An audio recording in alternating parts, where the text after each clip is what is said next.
Hi there everybody, this is David, and Nintendo strikes again. Here we have the old censorship war. I remember whenever I was a kid, it was Nintendo's job to go out and censor everything. Any kind of religious references, sexual references, anything that they didn't deem family friendly, they got rid of. Sega's job, on the other hand, was to be like, we're not gonna do that, you know? Sega does what Nintendo don't. So whenever Mortal Kombat came out, it was with blood. And, the same kind of console war thing is still going on now, 30-something years later. But now it's between Nintendo and Sony, and I'm going to be talking all about that today with these canceled games and this Nintendo disaster. And I do think that that's worth the sub, as I did try my hardest to hit 100,000 subscribers, and I just hit 90,000 the other day. Woohoo! Celebration in the comments for all of us. That's fantastic. So thank you so much for subscribing, liking, and commenting. It helps me out more than you know. So this here was first brought to my attention by my good friend Dom, the Kaseki Nut, whenever he tweeted out, "I can't help but feel this is a massive loss for Idea Factory. I am not a Neptunia fan by any stretch. Me neither.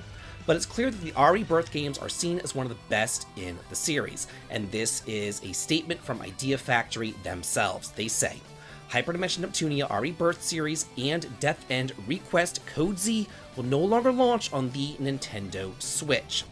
Idea Factory International was originally set to release the following Neptunia titles on the Nintendo eShop on May the 21st.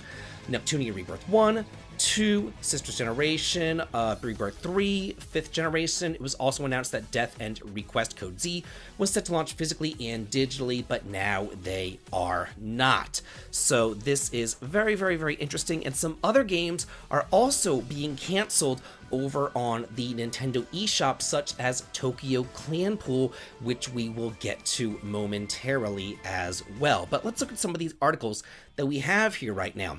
This article first came out in May back when, and now it has been postponed until further notice, because it says right here, this last update was in May. It says, in a last minute update, Idea Factory International has announced that this trilogy will no longer arrive on the Switch eShop here in the West on the 21st of May. It was supposed to come out on May 21st of this year, then it got postponed. It says it was postponed until further notice, and more details will be shared at a later date.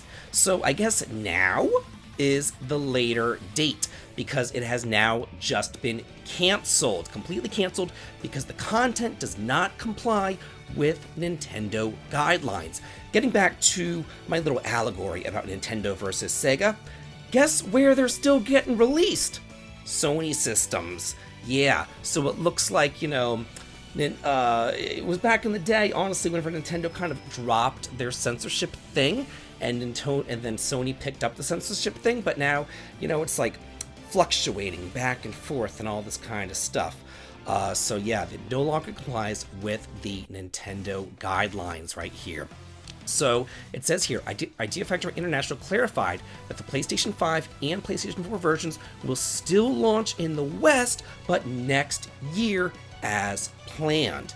Then, in response for additional information, an Idea Factory International representative told Gamatsu, although the Neptunia series and the Death End Request series have prior entries on the Western Switch eShops, so these games are already out on the Western Switch eShops, we were informed that the contents of this trilogy did not comply with Nintendo guidelines. As a result, we are unable to release these titles physically or digitally on the Nintendo Switch. So this is very, very, very upsetting. They're still coming out in Japan, and they're still coming out in Asia, which means that if you do want it physically, you could probably go into like Play Asia, and you can grab it there with an English release. You just won't be able to get it, in the North American eShop right here.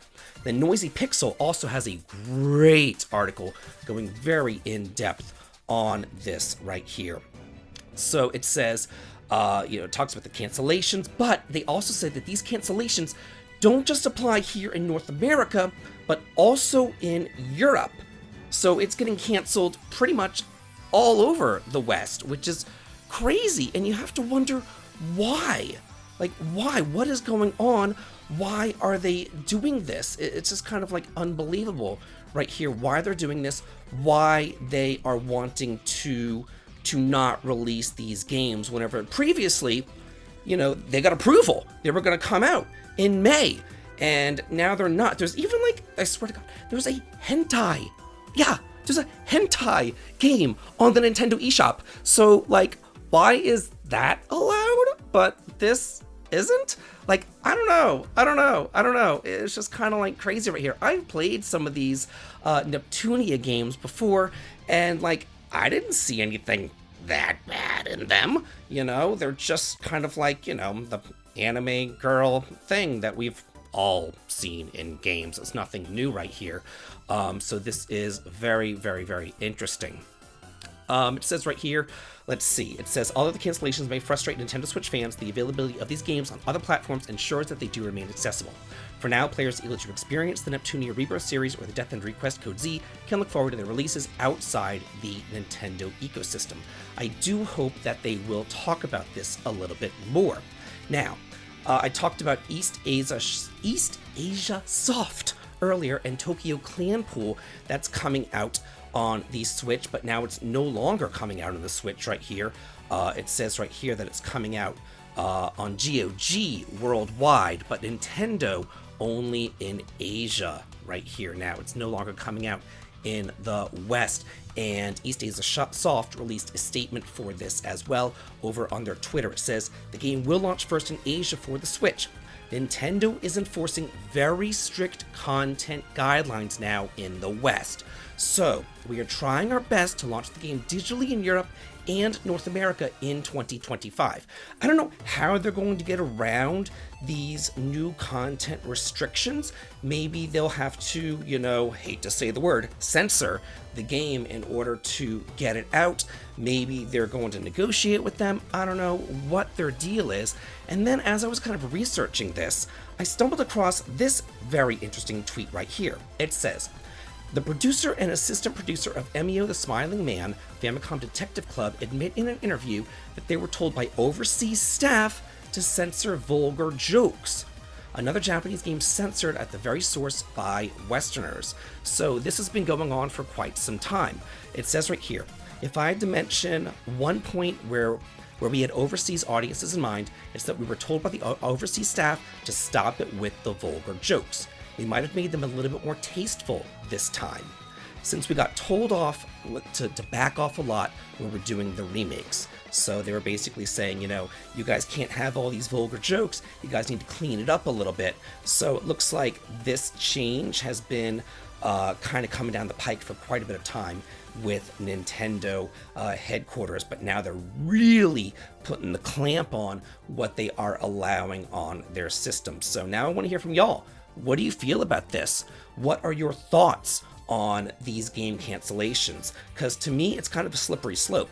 Yeah, you might not be the biggest fan of Idea Factory, you might not be the biggest fan of Neptunia or whatever, but, who's to say once these games get canceled, what's next? What's going to be censored next?